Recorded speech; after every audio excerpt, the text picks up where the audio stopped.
श्री स्वामी समर्थ. प्रत्येक सौभाग्यवतीसाठी अत्यंत खास असलेला सण म्हणजे वटपौर्णिमेचा सण. पतीच्या दीर्घायुष्यासाठी, सुखी वैवाहिक जीवनासाठी, आपल्या कुटुंबाच्या कल्याणासाठी आणि संतान प्राप्तीसाठी सौभाग्यवती महिला वटपौर्णिमेच्या दिवशी वटसावित्रीचे व्रत करतात. या दिवशी वडाच्या झाडाची पूजा केली जाते. प्रत्येक पत्नी ही या दिवशी आपल्या पतीचे औक्षण करत असते. प्रत्येक महिला या दिवशी साजशृंगार करून हे व्रत करत असते. त्याचप्रमाणे वटसावित्रीची कथासुद्धा या दिवशी ऐकली जाते. वडाच्या झाडाची ओटी भरली जाते. वटसावित्रीला वाण दिले जाते. यंदा वटपौर्णिमा ही सोमवारी 29 जूनला आलेली आहे. पौर्णिमेची तिथी ही 29 जूनला पहाटे 3:06 सुरू होणार आहे आणि 30 जूनला पहाटे 5:26 संपणार आहे.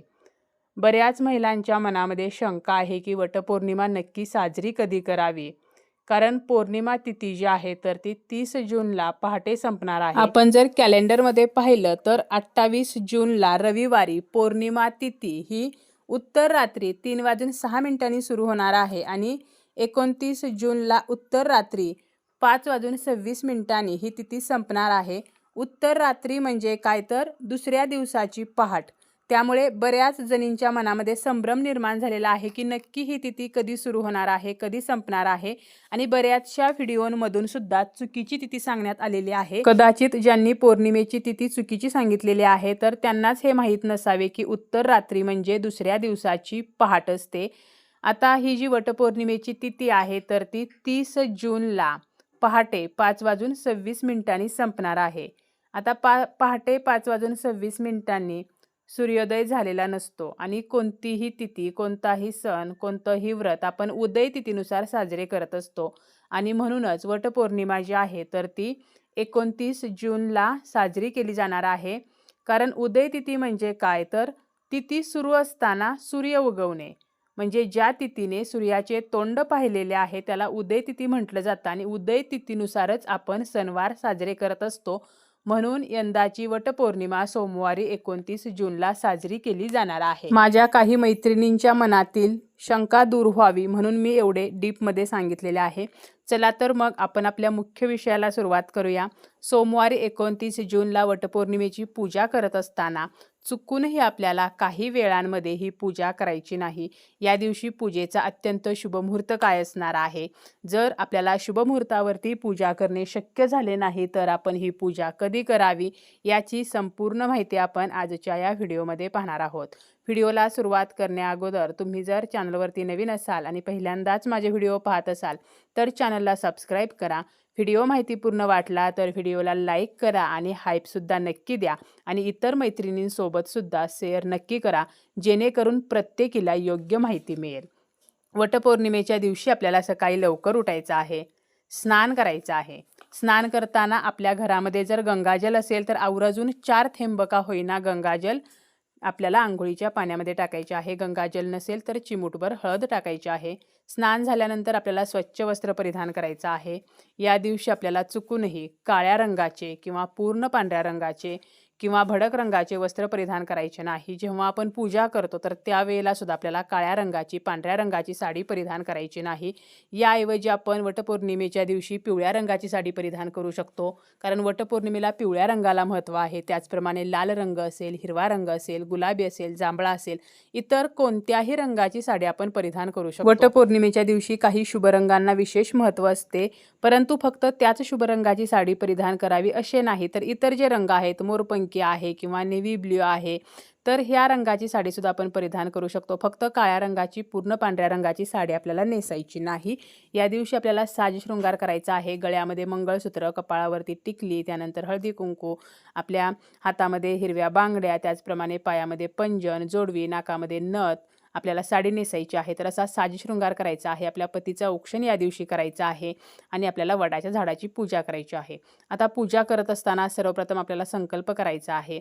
वडाच्या झाडाजवळ दिवा लावायचा आहे आणि आपल्याला उजव्या हातामध्ये थोडेसे पाणी, अक्षता घ्यायच्या आहेत, हळदी कुंकू, एक फूल घ्यायचं आहे आणि आपण आपल्या सुखी वैवाहिक जीवनासाठी प्रार्थना करायची आहे. आपल्या पतीला दीर्घायुष्य मिळावं अशी प्रार्थना करून आपल्याला हे जे आपण हातामध्ये घेतलेलं पाणी वगैरे आहे ते जमिनीवरती सोडायचं आहे. तर अशा साध्या पद्धतीने संकल्प करायचा करायचा आहे. त्यानंतर आपल्याला वडाच्या झाडाची पूजा करायची आहे. वडाच्या झाडाला 7 प्रदक्षिणा घालत सुतधागा जो आहे तर तो गुंडाळायचा आहे. पूर्ण श्रद्धेने निष्ठेने ही पूजा करायची आहे. त्यानंतर आपल्याला वडाची ओटीसुद्धा भरायची आहे. वटसावित्रीची कथा ऐकायची आहे. आता हे सर्व करत असताना आपल्याला शुभमुहूर्ताची सुद्धा गरज आहे. कोणत्या शुभमुहूर्तावरती आपल्याला ही पूजा करायची आहे आणि कोणत्या वेळेमध्ये पूजा करायची नाही. तर बघा, दररोज जेव्हा सूर्य उगवतो आणि सूर्य मावळतो तर यामध्ये जो काळ आहे म्हणजे सूर्योदयापासून सूर्यास्तापर्यंत जो काळ आहे तर यामध्ये काही वेळा ह्या शुभ आहेत, काही वेळा ज्या आहेत तर त्या अशुभ आहेत आणि दररोज ह्या शुभ वेळा आणि अशुभ वेळा ज्या आहेत तर त्या बदलत असतात. आता अशुभ काळ म्हणजे काय, तर राहू काळ असेल, यमगंडम काळ असेल, गुलिक काळ असेल आणि दररोज हे काळ जे आहेत तर ते दीड तासाचे असतात. राहू काळामध्ये जर आपण ही पूजा केली तर आपल्याला या पूजेचे फळ मिळणार नाही.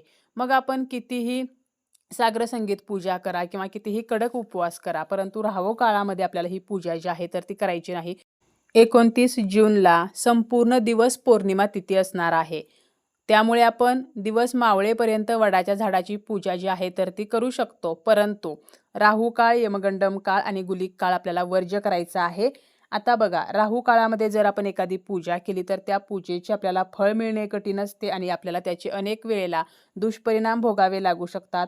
आणि राहू काळ हा 1.5 तासाचा असतो, जो सूर्योदय आणि सूर्यास्ताच्या वेळेनुसार बदलत असतो. आपल्या हिंदू धर्मामध्ये कोणतंही शुभकार्य करण्यासाठी आपण शुभमुहूर्त बघत असतो, कारण शुभमुहूर्तावरती केलेलं काम हे नेहमीच यशस्वी होत असते, त्याचे आपल्याला पूर्ण फळ मिळत असते. राहू काळामध्ये पूजा केल्यामुळे राहूचे दोष निर्माण होत असतात. राहू काळ म्हणजे नकारात्मकतेचे प्रतीक आहे आणि एखाद्यावरती राहूची नजर पडली तर त्याचा वाईट काळ सुरू होतो असे सुद्धा म्हटले जाते. आपल्या मनावरती, आपल्या बुद्धीवरती राहूचा विपरीत परिणाम जो आहे तर तो होत असतो आणि म्हणून राहू काळामध्ये आपल्याला पूजा करायची नाही. त्याचप्रमाणे गुलिक काळ सुद्धा अशुभ मानला जातो, कारण हा काळ शनीच्या अधिपत्याखाली येत असतो.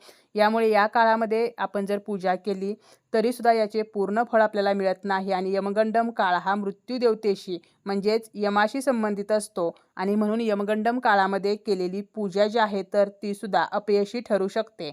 म्हणूनच यमगंडम काळामध्ये सुद्धा आपल्याला ही पूजा करायची नाही. वटपौर्णिमेच्या दिवशी राहू काळ हा सकाळी 7:28 सुरू होणार आहे आणि 9:09 असणार आहे. यमगंडम काळ हा सकाळी 10:49 पासून दुपारी 12:30 असणार आहे आणि गुलिक काळ हा दुपारी 2:10 पासून ते दुपारी 3:51 असणार आहे.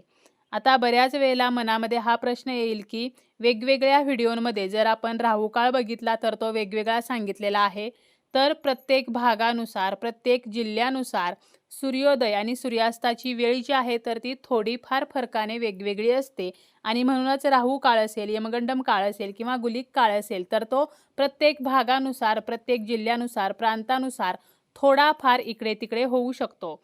आपल्याला काय करायचं आहे, तर या दिवशी आपण आपल्या भागानुसार जो राहू काळ आहे तर तो इंटरनेटवरती सर्च करू शकतो आणि त्या राहू काळामध्ये किंवा त्या यमगंडम काळामध्ये, त्या गुलिक काळामध्ये पूजा करणे वर्ज्य करू शकतो. हे अशुभ काळ सोडून आपण संपूर्ण दिवसामध्ये वडाची पूजा करू शकतो. सूर्योदयापासून राहू काळापर्यंत म्हणजे सूर्योदयापासून 7:28 पूजा करू शकतो. त्यानंतर राहू काळ संपल्यानंतर सुद्धा शुभ काळ असणार आहे, तो म्हणजे सकाळी 9:10 पासून ते 10:45 या वेळेमध्ये सुद्धा आपण पूजा करू शकतो किंवा अभिजित मुहूर्तावरती दुपारी 12:30 पासून ते 12:57 तर ह्या सुद्धा कमी वेळेमध्ये आपण ही पूजा करू शकतो. या शुभ वेळेत आपल्याला पूजा करणे जमले नाही तरी सुद्धा आपण सूर्यास्त होईपर्यंत सुद्धा आपण ही पूजा करू शकतो. संपूर्ण दिवस पौर्णिमा तिथी असणार आहे, त्यामुळे आपण संपूर्ण दिवसभरामध्ये वडाची पूजा करू शकतो. फक्त राहू काळ, यमगंडम काळ आणि गुलिक काळ हे अशुभ काळ आपल्याला वर्ज्य करायचे आहेत.